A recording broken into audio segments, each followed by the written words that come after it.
Movement is releasing its new report. It's time to act. The challenges of Alzheimer's and dementia for women. We'll hear from Maria Shriver, founder of the Women's Alzheimer's Movement, and Joanne Jenkins, CEO of AARP. We'll examine with world-renowned brain health researchers and policy advocates how this disease specifically affects women, how to address these challenges, and a strategic action plan for moving forward. This is a global effort. We will also be taking your questions. Joining us now from the AARP studio in Washington, D.C. is our moderator, Sarah Lentz-Locke, Executive Director of AARP's Global Council on Brain Health.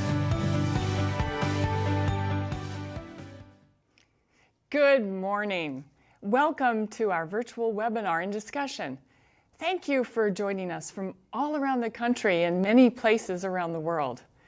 May is a very big month here, and not only because as we approach Memorial Day, it signals the start of summer, but also because May is both Older Americans Month and Women's Health Month.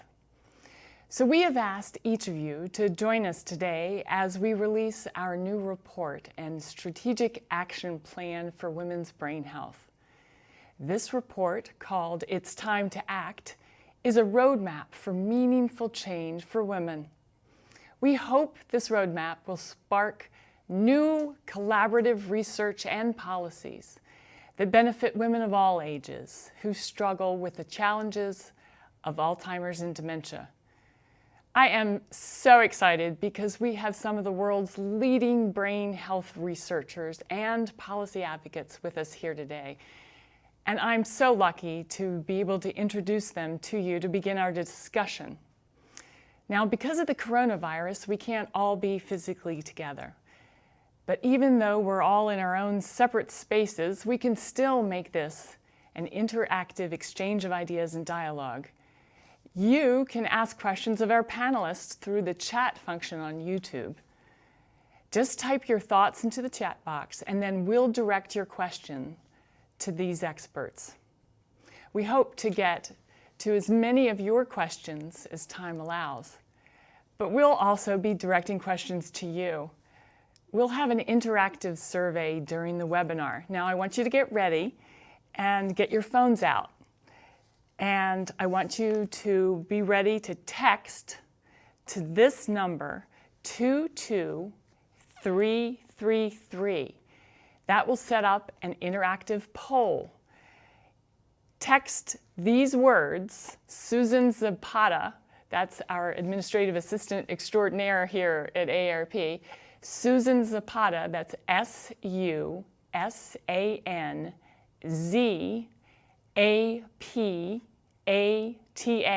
That's Susan Zapata to the number 22333.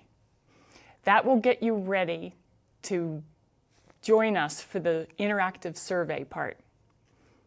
Now, to start us off, it is my great pleasure to introduce AARP's CEO and first woman Chief Executive Officer, Joanne Jenkins.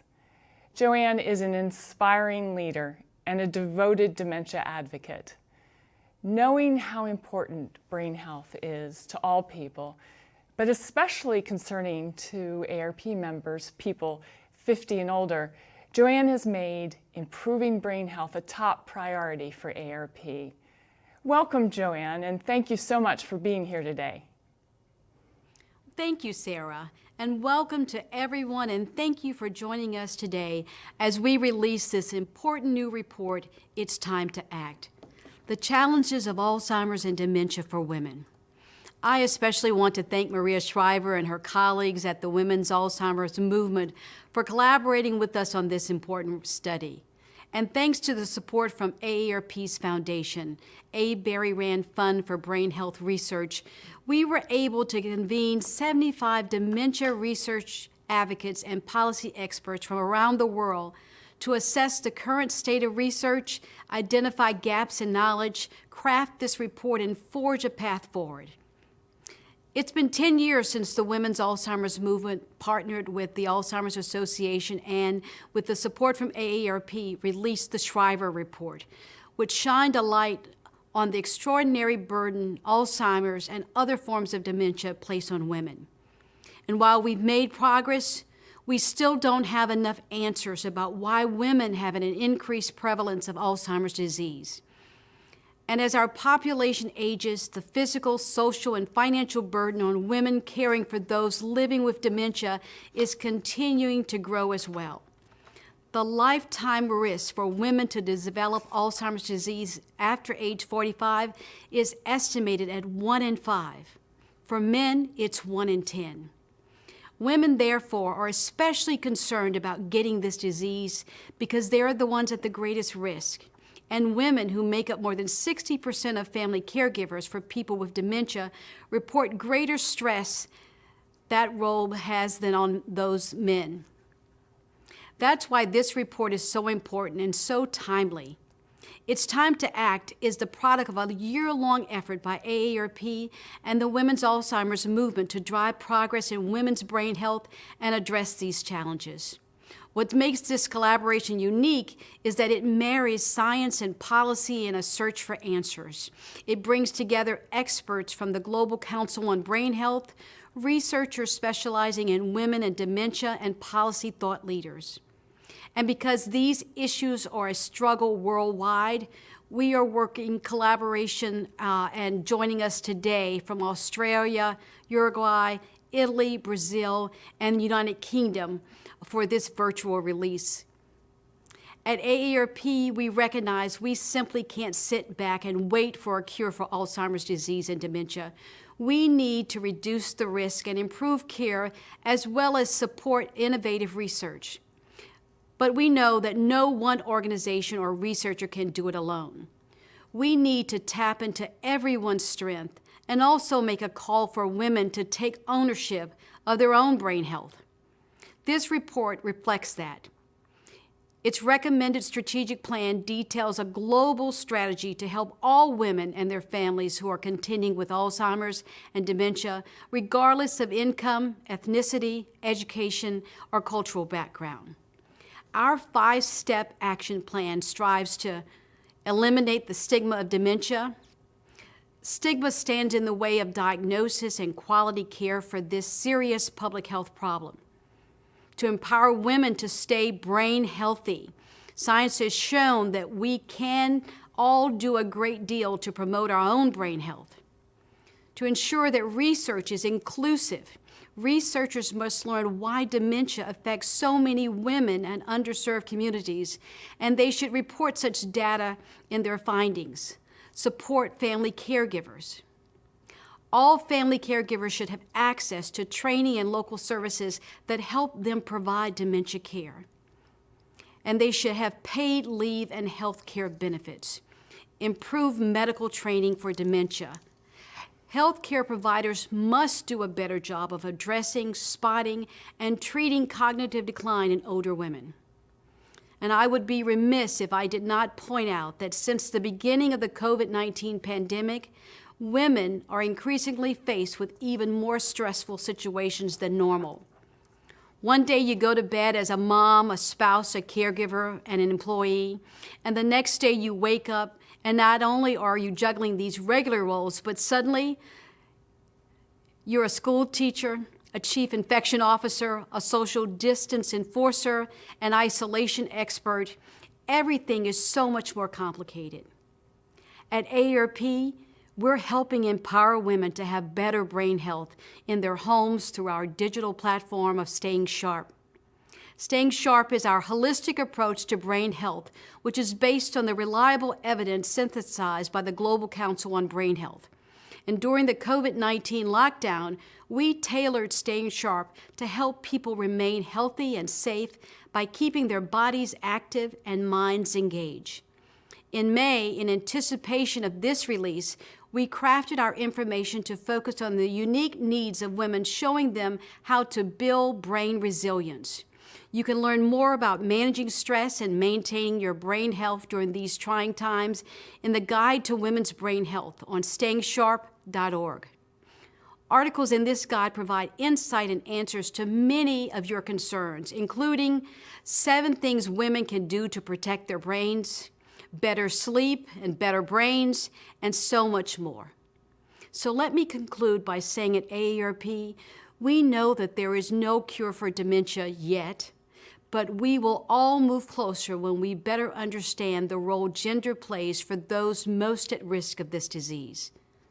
As this remarkable collaboration demonstrates, we can come together and drive collective action on behalf of women everywhere, reducing both the stigma and the risk of cognitive decline.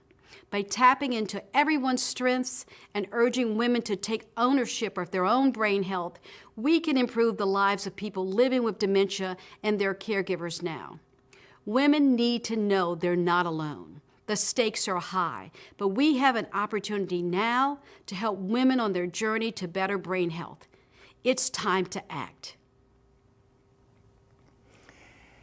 Thank you so much, Joanne, for those inspiring words. I want to next introduce Maria Shriver, really someone who needs no introduction, but nonetheless, I get the pleasure of doing so.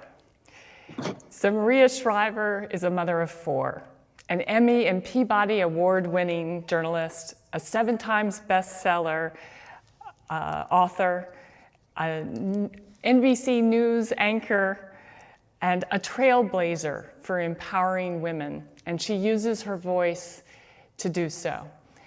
For purposes of this webinar, though, one of the things that you need to know about Maria is that she is a founder, because of her personal passions, of the women's Alzheimer's movement. And with that, I turn it over to Maria, and thank you very much for working with us and all the other organizations to bring these issues to the forefront. Thank you so much, Sarah. I'm super excited to be joining you all today from Los Angeles. I wish we were doing this in person, but I'm still super excited to be doing this virtually in this virtual webinar. So Sarah, thank you so much. Joanne, thank you for those inspiring remarks. And thank you to everybody here from around the world who has done so much work, not just in this report, getting us to this report, which, by the way, looks fantastic. I printed it out for myself last night. It's time to act. It's so beautiful. It's so smart. It's so inspiring. So bravo, bravo, Sarah, to you, to Sandy Gleistein, who worked on behalf of the Women's Alzheimer's Movement, and everybody who participated in making this report what it is today. It's certainly a collaborative and collective piece of work, which is so great. As Joanne mentioned, it's been almost 10 years since this report came out. The report, the Shriver report, that rocked the Alzheimer's world by reporting that women were disproportionately impacted by this Alzheimer's disease. Not because we live longer, which is what everybody said, but because we are different. Our brains are different, our hormones are different, and the way we manage stress and just about everything else is different. So much about us is different, but unfortunately, very little is known about us as we age, because women have not been a part of research. So we have this incredible research gap, which has led to this incredible knowledge gap about women's health in general. Sarah mentioned that May is Women's Health Month, but also about Alzheimer's in general. 10 years ago, we sounded the alarm heard around the world that when we reported that 2/3 of the brains diagnosed with Alzheimer's belonged to women, and no one knew why that was. And we don't know much more today how to explain that. We also reported that for the first time that 2/3 of all the caregivers in our country were also women, putting a double burden on women. Those statistics are why I founded the Women's Alzheimer's Movement, which I'm proud to say has kept women and Alzheimer's at the center of its mission for the past decade. Those statistics are why WHAM educates women not just about their higher risk for Alzheimer's, but also about the cutting edge research into brain health, research that talks about preventative lifestyle interventions that reduce the risk of Alzheimer's and perhaps one day may even prevent it. Those numbers are also the reason why WHAM has given millions in seed grants to innovative scientists determined to help to close our knowledge gap about women and Alzheimer's. I'm excited that so many of those researchers that we have funded are here joining us today to talk about their extraordinary work that is pushing to close that research gap, pushing to close that knowledge gap. And this is, of course, a reminder about why funding science matters, facts matter, and bringing the Alzheimer's story up to date matters. That's why this report is so important and so exciting. In updating this report in 2020, we're so grateful to Joanne and Sarah, and as I said, Sandy, for joining.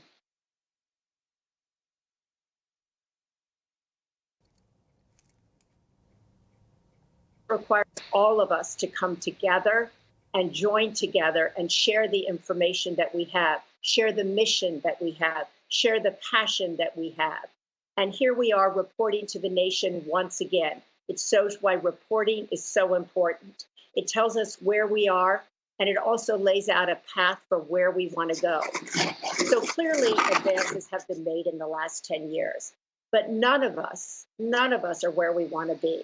Not the doctors that see us in their offices, not the researchers who toil in their offices, not those who fund the research, not the caregivers who work patiently around the clock, and certainly not those living with the disease who you will hear from also in just a few minutes, or certainly those who are caring for those living with the disease. All of us want us to do better. So I know this firsthand because as chair of the California Governor's Task Force on Alzheimer's, I've been traveling around the state of California, listening to people and listening to the questions that they are asking. They ask, why are women and minorities so disproportionately impacted by this disease? Why is there so little help for people who are dealing with this disease? Why aren't there more social workers? Why aren't there more geriatric psychiatrists? Why aren't there more doctors in this disease? Why aren't there more caregivers? Why? And everywhere I go, that question comes up, which tells me that we need answers. 10,000 people are turning 65 every day, and all of them are concerned about this disease, as we should all be. And so the truth is, as I say, there isn't a person I know who doesn't wonder about whether they're going to get Alzheimer's, who doesn't wonder about their brain health. And the thing is, I think we've also learned over the last 10 years how multifaceted this disease is. So it will not be one thing that will bring us a cure for this disease. It will require all of us to share data, to share information, and to look in places that we have never looked before. I'm excited that more people are involved than there were 10 years ago. I'm excited that we're looking in different places than we did 10 years ago. But let's face it, this is the Mount Everest of diseases. This is the Mount Everest, and we're all climbing up this mountain together, and we cannot afford to turn back. It's tough, but I know the answer is up there if we all keep climbing forward. So if you think we were unprepared for COVID-19, let me say that we are going to be woefully, and we already are, unprepared for Alzheimer's. All you have to do is ask people who have it, ask families who are dealing with it, ask mayors, governors who are dealing with it firsthand in our community. This is why funding matters. This is why electing officials who believe in funding matters. This is a political issue. It's a professional issue. It's a personal issue. So Joanne talked about the importance of empowering people to know about what they can do about their brain health. That's a big pillar of this. We can all take responsibility for our brain health, but we also need political leaders to take responsibility. We also need professional people in businesses to understand that women need flexible hours, that they are juggling so many different things. And we need to bring all of these people into the Alzheimer's family, into the advocacy of Alzheimer's. So that I hope in 10 years when we gather, first of all, I hope we'll be gathering in person. I hope we will have answers that we don't have today, and I believe that we will. I hope we will know how to live healthy in your 80s and 90s. I hope we will have our first survivor of Alzheimer's disease. I hope we will have erased the stigma that Joanne talks about. I hope we will be able to pat ourselves on the back, and I hope we will be able to celebrate that all of us stayed the course, that we shared information, that we charted a path forward, and that we stayed on that path, even though it was incredibly difficult, even though that at times it felt hopeless, we stayed the course because the answer is there. I do believe it's in a tube or a research lab somewhere out there. I believe that it is within our grasp, it is within our reach if we stay here together. And so when people say to me, why do you focus on women? Isn't that sexist? I say, no, it's just smart to look in places that people haven't looked for decades. And in finding that answer, we will change the future for not just women's brains, but for all of our brains. So I'm so excited. I do believe that it is time to act like this report says. I'm so excited that we have a roadmap. I'm so excited that we have put numbers and that we have come together to create a status report that the nation can learn from and that can clearly see where we are and where we want to go if we go there together. So I'm super excited to hear from all the researchers today, to hear from those who are living with this disease, and to kind of learn from the experts who are out there day in, day out, working in small rooms behind the scenes where nobody sees them, working to change our lives. So, Sarah, thank you so much. And thank you for believing in this report, putting so much work into it. You believed in it from the very beginning. You've worked so hard with your team over the last year, and I want to thank you from the bottom of my heart. I'm so excited. When I saw this come out last night and printed it, I just squealed with excitement. Bravo to you, to Sandy, to everybody who worked so hard to make this possible. Thank you so much, Maria. It's been a great project, and we've had a lot of help along the way, and many of our collaborators are on the phone right now. One of the things that we said is that to engage in this conversation, we have some of the world's leading experts. And our next presenter, we are very fortunate to have us join, is Dr. Marie Bernard. She is the Deputy Director of the National Institutes of Aging, which is part of the National Institutes of Health. As NIA's senior geriatrician, she serves as the primary advisor to the NIA director. In that capacity, she helps oversee $3.1 billion, that's billion with a B, dollars in aging and Alzheimer's disease research. She has been in the field for a long time, and so we've asked her to share the state of the science and the status of women in brain health and highlight some of the important work that the NIA has been doing. Dr. Bernard, welcome. We're so happy to have you join us. It's my pleasure, Sarah. Thank you very much. And we are very indebted to the American people, the American taxpayers who have, through Congress, progressively increased the allocations to the National Institute on Aging. As noted, we're one of the 27 institutes and centers at the National Institutes of Health, and we are the federally designated lead research institute on Alzheimer's disease. And as of this fiscal year, we have a total of $3.5 billion, most of it actually devoted towards Alzheimer's disease research. So if you'll show my first slide, please. As Sarah said, I'm going to give you a sense of the state of the science. It's going to be at the 50,000 foot level. I'm going to talk about what we currently know, what we would like to know, and what NIA is doing to push that agenda forward. So what we currently know is, has been mentioned by Ms. Jenkins and Maria Shriver, about 2/3 of Americans are diagnosed, who are diagnosed with Alzheimer's disease are women. The majority of dementia caregivers are also women. We know that there are multiple genes associated with Alzheimer's disease, AD as we often call it, that confer risk for one sex more than the other. And we know that there are sex and gender differences underlying Alzheimer's disease risk at multiple levels, whether you're looking at the cellular level or you're looking at the whole human level, differences in diabetes and high blood pressure, or at the societal level, differences in educational attainment or assessment or accessibility, differences in stress levels. Next slide, please. What we would like to know are things like, what are the molecular mechanisms that underlie differences in risk factors? What is the influence of menopause and hormonal therapy? What's the influence of behavior and social factors on Alzheimer's disease risk in one sex versus another? How do these differences manifest themselves across different racial and ethnic groups? That's a very pressing question because we don't have adequate numbers necessarily of various racial ethnic groups to be able to answer those questions. Although in those cases where there are adequate numbers, we can see that there are differences that can help us to better understand this illness.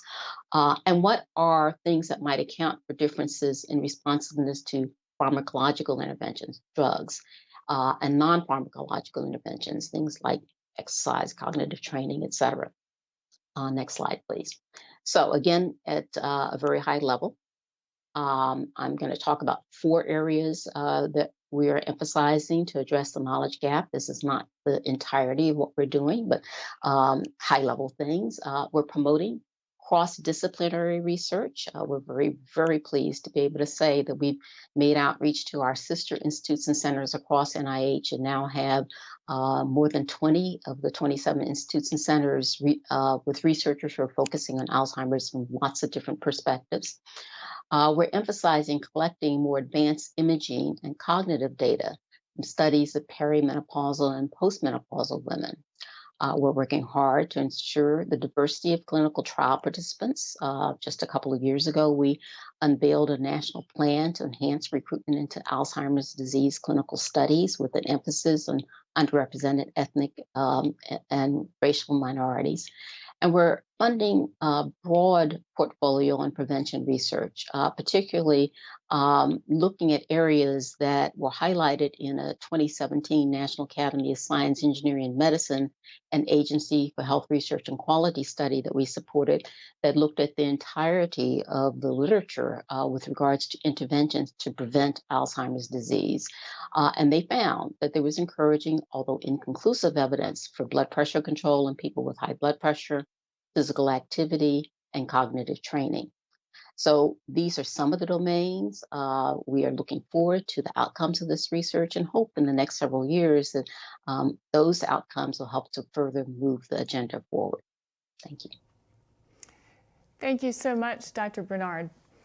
I am mindful that it is about 12 o'clock and we're about halfway through our program. So I'm going to really abbreviate the introductions and go right to it. Each of the next panelists are going to be talking about the 5 action steps that are in the report and that Joanne discussed as we began the webinar. The next speaker we have is Dr. Christine Yaffe, and she will address the healthcare action step. Just by briefest way of introducing Dr. Yaffe, she is a professor of psychiatry, neurology, epidemiology at the University of California in San Francisco. Yes, okay. Thank you. I jumped ahead. I was so excited. Sorry. It's Dr. Roberta Diaz-Brenton, who leads the Center for Innovation in Brain Science at the University of Arizona. And she's going to be talking about research. Thanks, Dr. Brenton, for joining us. Well, thank you. Can you hear me? I can. Great. Great. So thank you to AARP, Dr. Jenkins, and Sarah for the invitation. I'm going to be chatting about closing that knowledge gap. Actually, the National Institute on Aging has been funding our work on the perimenopause and the menopause for about 30 years. So we've been at this for a long time. So I'm happy to say that we have substantial progress in this field. So one of the key issues that needs to be addressed going forward is the inclusion of diverse peoples in our clinical trials. And this is critical for the development of precision medicine for Alzheimer's disease. Maria referred to that there's one answer, and what I would say is there are many of those one answers. To cure Alzheimer's, we are going to need a precision medicine approach. And part of the reason why is that there are many ways that the brain can develop Alzheimer's disease. The pathology is the same, but I liken it to a freeway system. And Maria will be familiar with the 405 in Los Angeles, where there are a lot of on-ramps to that freeway system, but we don't have any off-ramps. And part of what our work has been focused on is trying to understand why is it that the female brain is vulnerable to Alzheimer's disease. And the outcomes of that research have really shown that metabolic health is critical, cardiovascular health is critical. Essentially, keeping your metabolic system and your cardiac system healthy keeps the fuels being delivered to the brain and keeps the brain able to utilize glucose throughout its life. And that it brings me to back to the issue around inclusion, because Caucasian white women and Latino women and Black women and Native American women, Native peoples are all women, but we have different genetics that bring some vulnerabilities to developing Alzheimer's disease. And Christine Yaffe will undoubtedly talk about this because she's been a leader in actually addressing the diversity. Let me give you a little update on the work that we have been doing through the Women's Alzheimer's Movement. We just published a paper recently to ask the question, what's happening to women who are on breast cancer therapies? Our work that was funded through the National Institute on Aging for many years really investigated estrogen's action in the brain. And that estrogen action keeps the brain utilizing glucose as its primary fuel.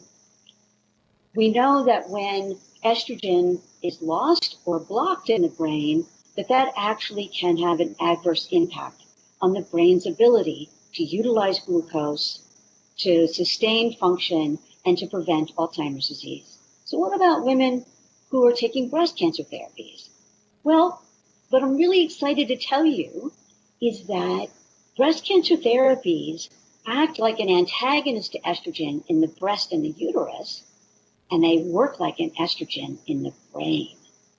And we've showed that many years ago, and now in an analysis that we did of medical data, we found that breast cancer therapies, tamoxifen and exemestane in particular, have really reduced the risk of developing Alzheimer's disease quite substantially. And you can find that. We published this work in an open network format on JAMA, Open Network, so that clinicians and women around the world can have access to this knowledge. We're now working on the question is there precision hormone therapy? Is precision hormone therapy possible?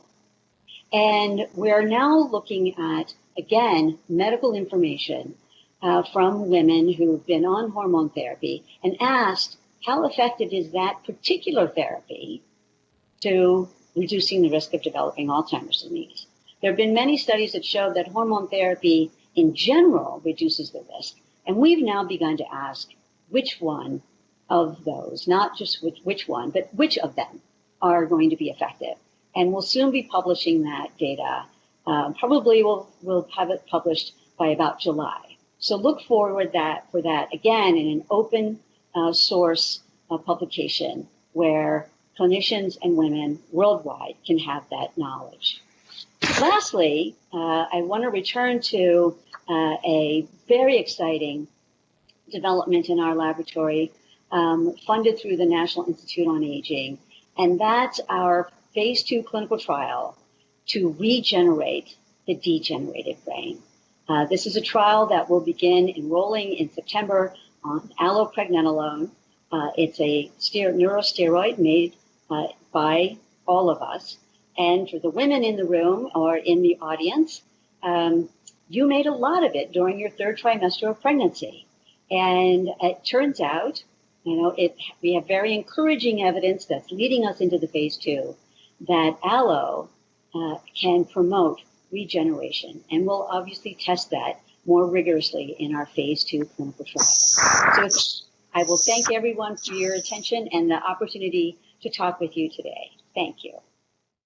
Thank you, Dr. Britton. And we'll move from Arizona to London. And I'd like to introduce Fiona Carragher, who is the Chief Policy and Research Officer at the Alzheimer's Society for the UK. Welcome, Fiona. Hi, Sarah. I hope you can hear me from the UK. Yeah, we can hear you well. Fantastic. It's such a privilege to be joining you today from the UK to focus on what is such an important agenda. Dementia is without doubt a women's issue, and we've heard from distinguished colleagues earlier about the need to understand more about brain health. But this story is one of double hits because we know that women are more likely to develop the disease, but we also know that they carry out the vast majority of the caregiving responsibilities. We know that more than 6 out of 10 Alzheimer's caregivers are women. That's typically wives, sisters, daughters-in-laws.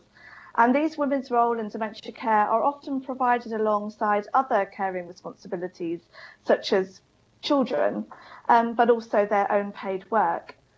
And what we know is that the progressive and long-term nature of providing dementia care can have both short-term and long-term impacts on women's lives as they juggle the financial, social, personal impact of caring for someone living with dementia.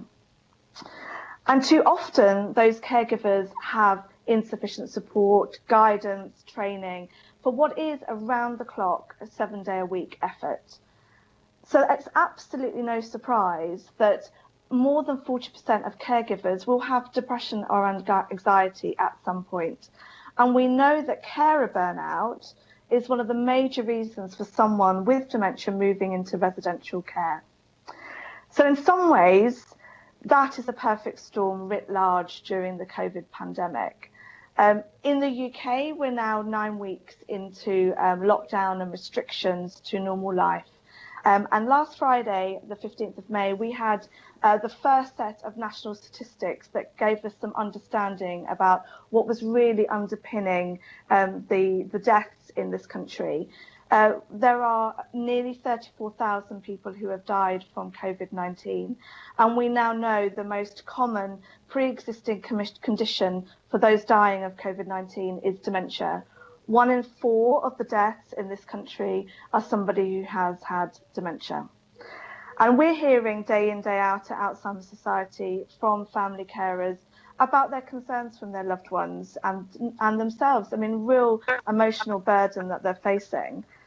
But this comes on top of sustained economic challenges that we know dementia caregiving has for women. And this report is so important because it highlights that stark fact. For example, 20% of family caregivers' income will go on those that they care for. And in addition, we know that the ability to work, have well-paid careers and save for retirement can be limited, leading to real concerns about financial resilience and security for women caregivers in older age. And we've done work ourselves in the UK and looked at global examples, and we've found exactly the same thing, that women's unpaid dementia care really does impact their ability to be employed. And we know, for example, that about 20% of working age carers have had to reduce their working hours. So it's a global issue. So why today I'm here, I'm on the call, it's so important, and we absolutely are behind the call of all of these areas, but in particular the need to enhance support for family caregivers, to think about what's needed around training, guidance, respite care, for really thinking about how employers can think quite differently about their staff, and finally for governments in terms of access to really affordable healthcare coverage for themselves and their loved ones. So thank you, Sarah, and thank you for inviting me to join you today. Thanks so much, Fiona. I appreciate that background and the exploration of the economic issues as well as the health issues behind the challenges of dementia. Now we're going to move to California, and this time go back to Dr. Yaffe, who, as I mentioned, is a professor of psychology, neurology, and epidemiology at the University of California, San Francisco. And I just want to mention, Christine, that normally I'd actually be in San Francisco for my youngest daughter's graduation from Berkeley, but because of the coronavirus, it was postponed. So I'm sorry that I'm not in California in San Francisco with you now, but really happy you're able to join us remotely. Hi, good morning, everyone. Can you hear me? We can. Excellent. I wish you were here too, Sarah. I wish actually we were all together, but that will happen soon. And I just want to thank you and Maria and Joanne for just putting on such a remarkable report. It really, it's just so comprehensive and easy to understand and visionary. I was asked to speak to one of the points of the report. It's actually not my own research per se, but it really has to do with why we need to improve the medical training for dementia. We need to get so that healthcare providers are doing a better job of addressing, spotting, and treating cognitive decline and dementia, and that's particularly true in older women. So why is it that 50% of dementia is not diagnosed? And then of the 50% that is diagnosed, only about 50% is treated. So at the end of the day, before you even start, you've got 1/4 that's diagnosed and treated. Now that's a problem, right? Because if we're going to do anything, we need to broaden it so that everybody's diagnosed and offered treatment. Not that we have amazing treatments, but we do have things that we can do, and we'll talk a little bit about that. Why is it hard? Is it hard to diagnose dementia? It's not so easy, but it's not that hard. And I think part of the problem is that there's not a lot of training. We need more training in how to spot this. We need to understand that there's something to be done. I think there's this idea that there's nothing to be done, so why bother diagnose? And I think there's still a stigma, an ageism, a stigma, maybe that's just that normal aging. So we'll talk a little bit about these. These issues are particularly true for women and for underrepresented minorities. I think that part of that may be detection, part of it's access to care or access to screening. Women do better on some cognitive tests, so maybe they can kind of have a buffer and it doesn't seem like they have a problem until much later. But we need to be much more vigilant and look at this in a holistic way. Men often have female caregivers who bring them to the doctor to say, hey, there's a problem. Women tend to live, particularly older women, tend to live alone more, and so maybe they don't have that advocate, or maybe they're juggling other things. There are also, of course, sociocultural factors and economic factors that go into this. But we need to address training in professional health schools, medical schools, nursing schools, etc. The brain is often thought of as sort of scary. It's the last frontier. But it's really fascinating, and it's what makes us all who we are. So we need to break down that barrier and show how exciting and interesting, and get more doctors to focus on dementia, like Maria said. I actually think we need to even explain what dementia is in all schools, even in elementary school. We could have books like Maria has pioneered for children. We can have videos. We can explain what dementia is so people in school, as they grow up, they understand this. They understand it's not normal aging. We also need to train the frontline responders. We hear a lot about this now with COVID. The frontline responders, the firemen, the police, the paramedics, they need to understand what dementia is so that people get the help they need and go to the right places and not end up in jail or in some inappropriate place. There was a really wonderful model, a public health campaign model around stroke. I think we could do something very similar. Explain to everybody what dementia is, how you detect it, why it's important to get to the bottom of this. And then another issue that we could explain is that it's not normal aging. Many people think this is just normal. Well, that's not true. And there's something you can do something about it. As you age, there are some minor changes, but they don't really get in the way. They don't affect your functioning. Dementia is much more serious, and it's a bigger effect on your day-to-day living. And I think we can explain that in a pretty accessible way. Also, we need to teach that we can do something. I think there are medications. They may not be the most amazing, but they work. There's planning, there's social support, there's brain health strategies such as the Staying Sharp that AARP has pioneered. There's so many things we can do. There are behavioral issues that arise. So this idea that there's nothing to be done just is not true. And we need to explain how all the things we can do. And as Fiona mentioned, a lot of issues around caregiver. And finally, we need to empower patients and families. We need to explain to them this is a team approach. We are with them. It's a team approach for healthcare, but it's also a team approach for the family and the patients. And that affects every aspect of this. So I look forward to partnering with AARP and WHAM and moving this huge issue forward in a really exciting way. Thank you to you all. Thank you so much, Dr. Yaffe. We have two other panelists, but we're running short of time. So I'm going to quickly introduce Reverend Dr. Cynthia Hewling-Hummel, actor, I'm going to get this right, Cynthia, artist, author, and advocate. And one of the people that I value most and have come to know over the last couple of years. Cynthia, would you like to address stigma? Thank you, Sarah. A few years ago, I was leading an Alzheimer's support group, and I got a phone call from a woman who was trying to find a support group for her husband. And here's the thing, Sarah did not want her husband to know that he had dementia. And she said, I talked to the kids, and we decided that it would be best for him not to know. And so we agreed not to talk about his Alzheimer's in front of him, and to keep his diagnosis a secret from the rest of our family and from our friends. And she started to cry. And needless to say, we talked for a long time. No one should be embarrassed by a dementia diagnosis. No one. So thank you, AARP and WHAM, for addressing stigma in your informative collaborative report. So much is at stake with the dementia diagnosis. I do a fair amount of public speaking, and this is what I hear over and over again. People tell me that they're afraid to discuss their brain health with their family members because they don't want to lose their driving privileges, their independence, or their status. People tell me that they're afraid to mention their cognitive issues to a care provider for fear that it will be noted in their electronic health records, that they'll lose their job or maybe even a license to practice. They worry that they won't be able to get long-term health care insurance. They're afraid. They're afraid they'll lose their family and connections. Why? Because of the stigma. Stigma can often lead people to patronize, to stereotype, and even to discriminate against people with Alzheimer's or dementia.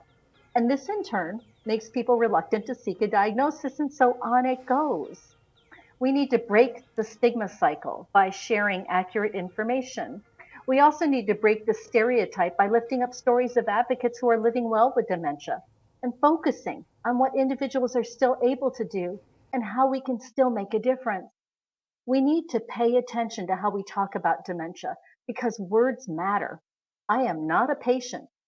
I am a person living with dementia. I'm not afflicted with, I'm not stricken with, and I'm not suffering from anything. I'm Cynthia Hewling-Hummel, and I am living with early stage Alzheimer's disease. So don't talk about us without us. Those of us living with dementia want you to understand we're not just recipients of care and services.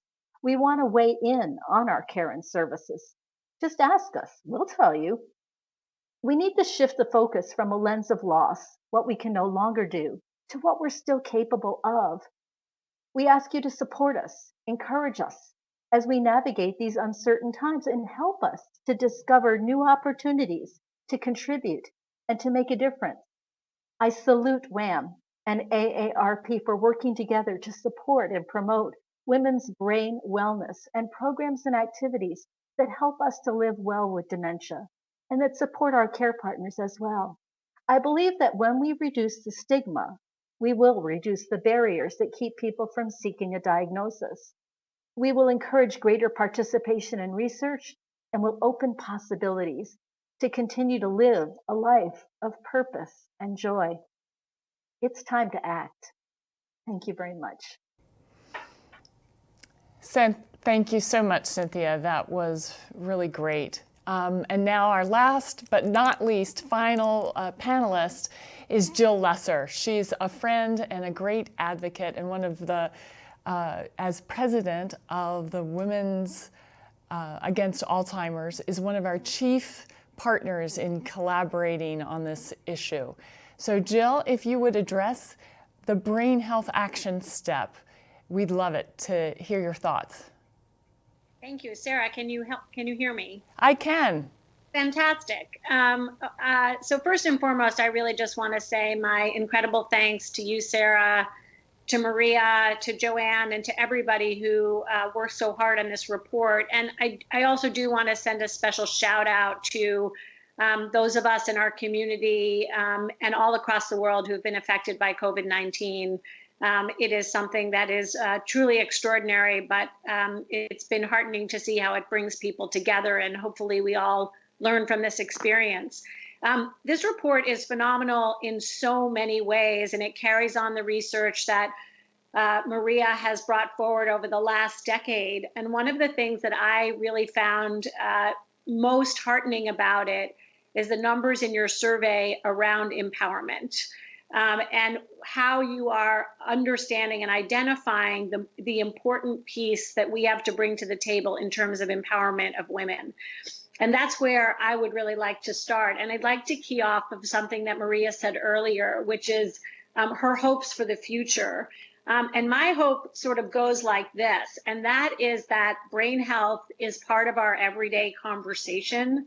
It's a conversation that women, as the chief medical officers of many of our families, if not most of them, are having with their friends, with their family, with their physicians, and in general, normalizing brain health so that the conversation we're having now about Alzheimer's and dementia will become fewer and fewer over the years. And I say this because as all of us have, as we've spent the last decade thinking about Alzheimer's, we've also begun to see some really exciting research about the trajectory of cognitive impairment and brain health.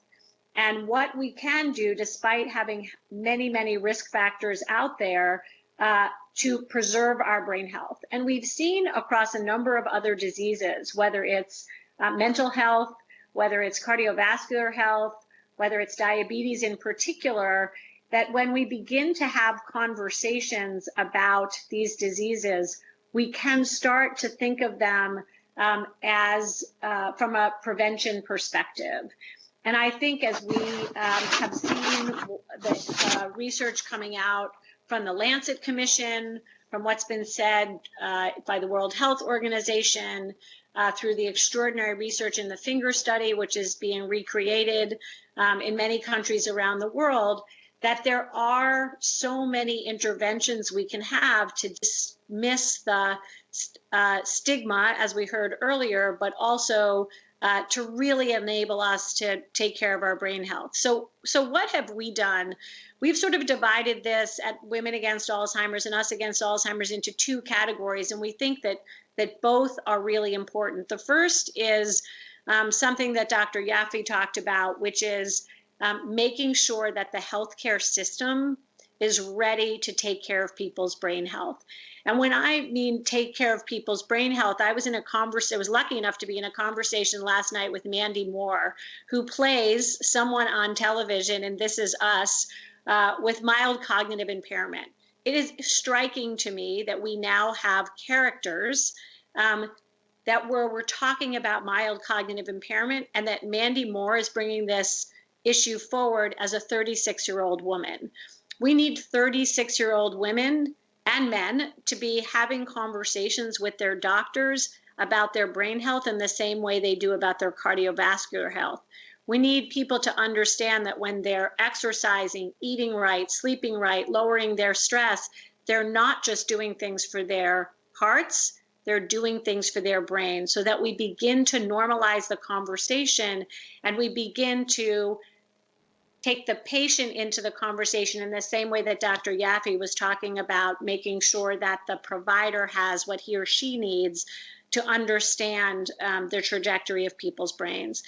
The second thing that we're doing, and we've spent a lot of time engaged in research around what women want to know, is empowering women to go in and push those conversations. We've heard from the experts that the way to change the healthcare system is to change providers, to change policy, and to change the patients themselves. So when we went out in a large national survey with healthy women and some of the our own focus groups and talked to women about their brain health and what they know about it, they know very little, but all of them, such a high percentage, want to know more.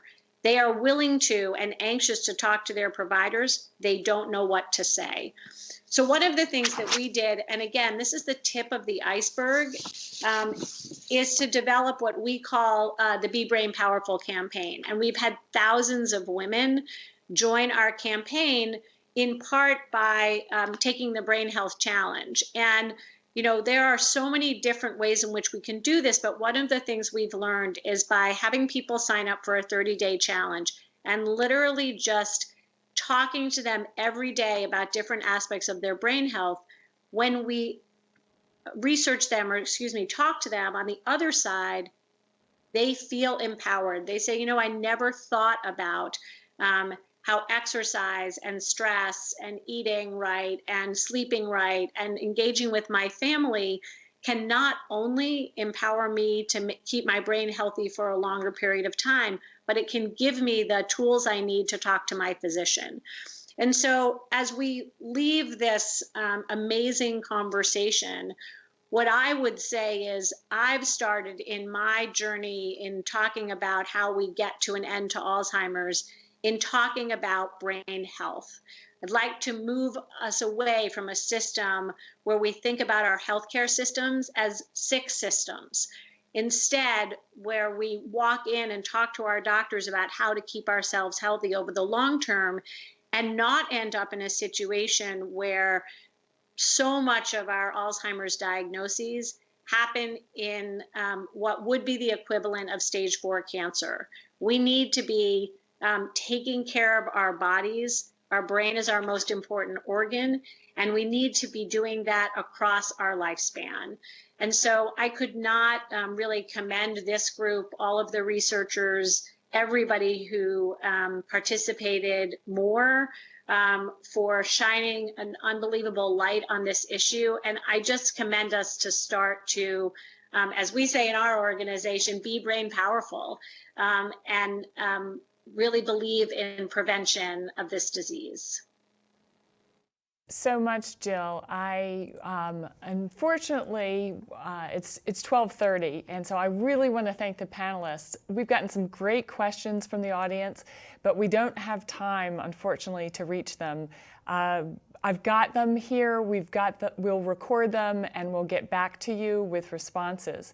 But one of the things I just wanted to point out to you is we have a survey to try to capture who you are and how you want to get involved. And if the control room can show the survey, then we'll be able to grab some of your insights and your input and follow up after today's presentation. It's been great having you join us, and our panelists are just terrific. I wish we had more time together, but until next time, thank you so much for joining us today.